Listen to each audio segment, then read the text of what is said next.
Hello YouTube and welcome to another episode of Let's Build a Hobbit Village. So the last episode we started doing bushes and rocks and small detail like that for in the forest.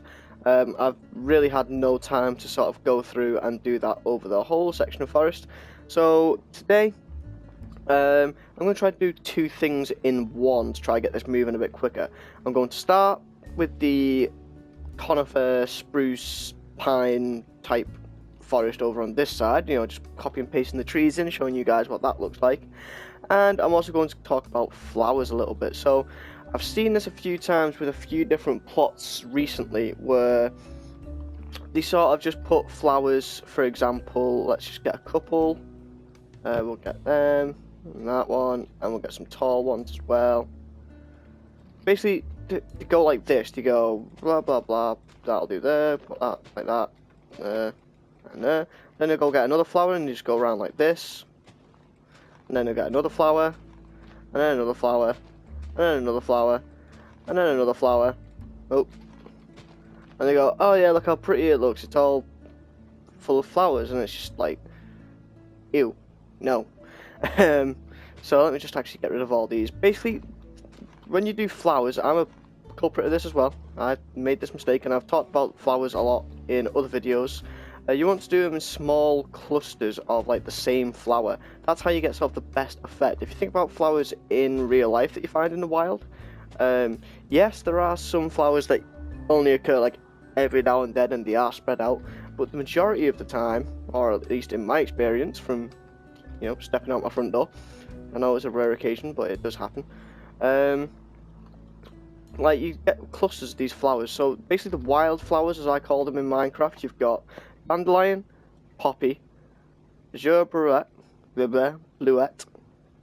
and the oxeye daisy. They're my wild flowers.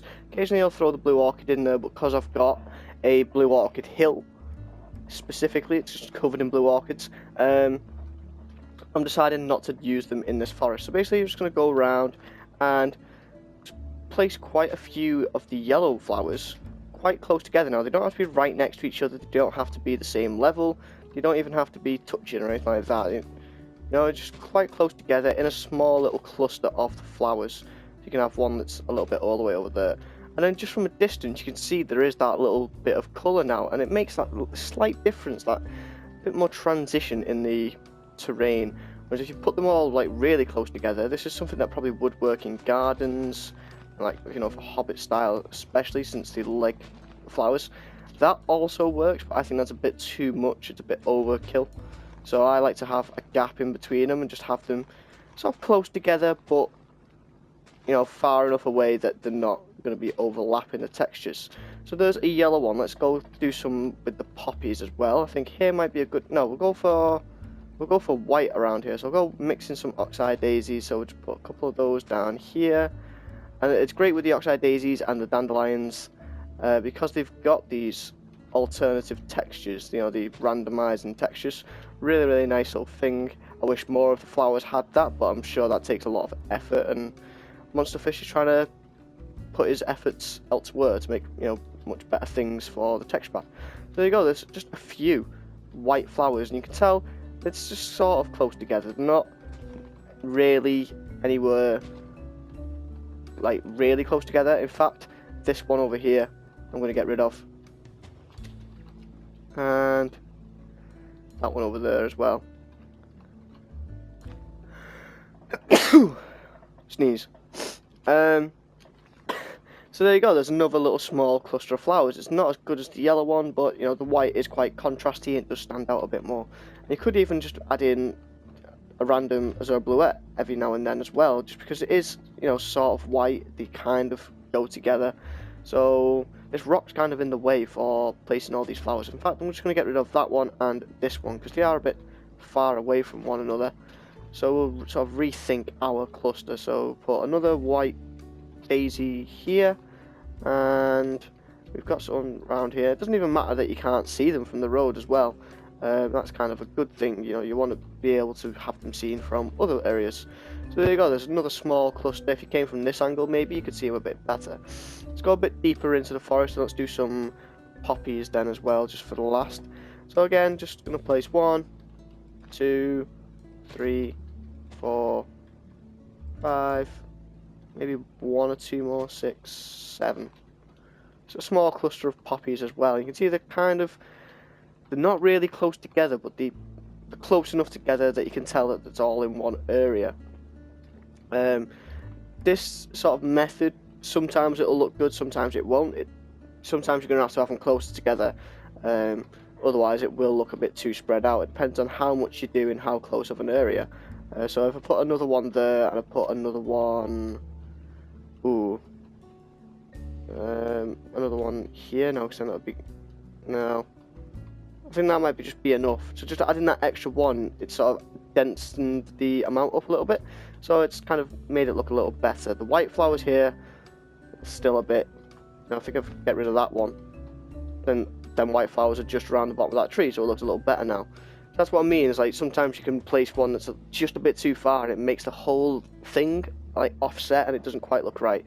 So there you go, there's a few little tips with placing flowers. I can tell now that this is starting to come together. There's a bit more colour variation going on in the forest. At the moment it's just all shades of green, even the different leaves with the fruit on them. They do have bits of colour with the fruit, but it's mainly just a different shade of green. That's a darker green, you've got the grass green, you've got the ferns kind of green, you've got this leaf coloured green, you've got the leafy green, you've got the grass green. It's just loads of different variations of green. So now we've actually added some colour in there, it is going to look a whole lot better. So that's another thing that I'm going to be doing. Once I've got all the bushes and all the rocks in place, I'll be going over, putting all these little clusters of flowers about. Maybe doing some of the rose bushes and the lilac and the peony. Probably not the lilac and the peony. I don't feel that they fit as a wildflower, not in a forest at least anyway. Maybe along the roadside, or when we start opening up a little bit more into the village, that might be a good idea. And I've missed a flower. Right then, let's move on to the conifer, pine, sprucey forest over this way. So I have made an extra tree. I did skip a little bit in my list. I have not made a tree in ages. This is a larch tree. So just kind of think Christmas tree, and you're kind of almost there. We've also got this one, which is a Corsican pine. I remember that. And we've also got the Douglas fir. Now this is a really strange Douglas fir, because Douglas firs again are like very Christmas tree shaped generally, but there was like a very specific genus of Douglas fir that I was looking at, and it had this really unique shape, so I thought, yeah, why not, let's go for that. So we're actually just going to place a couple of these in. So do / wand and you can get your wooden axe, and then you hit it 1 point to make your first position. Right click on the second point for your second position, go down to the base of the tree. I always do it from the trunks. Do we have an exposed trunk? Yes we do. So you do / copy, and a nice little tip as well, press F3, and if you look, I can't actually move the mouse, but you can see right near the bottom it says the third line, it says south. If you turn that way, east, north, west. So you're facing south when I do the / copy command. I'm going to press F3 now, get rid of that. Let's fly all the way over to the Hobbit plot over here. You can see it was originally a plot, now it's just on a flat world. And no, you probably won't be able to get a flat world if you ask Lord Dakar. I get that question a lot. So let's actually go for here, right about here. Now we don't have to check the direction yet, because it's the first tree we've placed in. But what you would normally get is you would have to check, especially if you've gone from somewhere far away or you've done a few rotations, you might want to be like, okay, so we were facing this way when we came over here, especially warping between worlds. You think, oh, okay, so I need to turn that way and the tree will place there. Because you might think like the trunk is going to place right in front of you, but it's going to place here, if that makes sense. So I'm just going to do a couple of these pastes on camera. I'll do the rest of the pasting off camera, and I'll cut back to show you what I've come up with for the forest, and then that'll be the end of the video. So just paste, and actually, yeah, I'll probably just cut here. You don't need to see me copy and pasting numerous different trees. So I'll be back in a bit. Okay, so we're back. I've done a lot of tree pasting. So as you can see, as we go along here, we've got a nice line of the sort of conifer forest type tree area, and these large trees actually have a nice almost transition into the other forest, which is kind of cool. We have 4 different types of trees. I've taken one of my poplar style trees, made a few changes to it. It was this one right here. I always kind of like this tree because it's got this really cool like spiral of leaves and then the bit that goes off at the top. So I've just done like replacing a few leaves with blocks, changed all the materials over so it fit the style of like the conifer tree. There's still quite a lot to be done. I've got to do all of the rocks and bushes and the grass and everything. That's going to take a while. I don't think I'm going to do an episode on that. I think it's just going to be all off camera because it would just be again going over and over all of the same sort of techniques that I've done in the other forest, which we kind of don't really need. So I'll be doing that, as well as finding all of the glowstone blocks from copy and pasting and deleting those, because there you go, there's one. So let's just take a walk now through the this little path. You see the sun beaming down on you then, and it comes into the shade. I think it's got really atmospheric now that we've got that on that side. I'm actually just going to put a leaf block in here.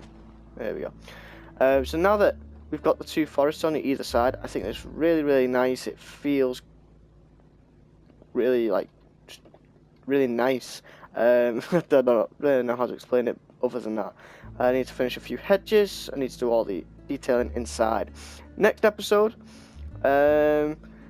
I probably won't have done all of the forest because it's going to take a while to do the 2 styles of the forest now and all the flowers and everything in between.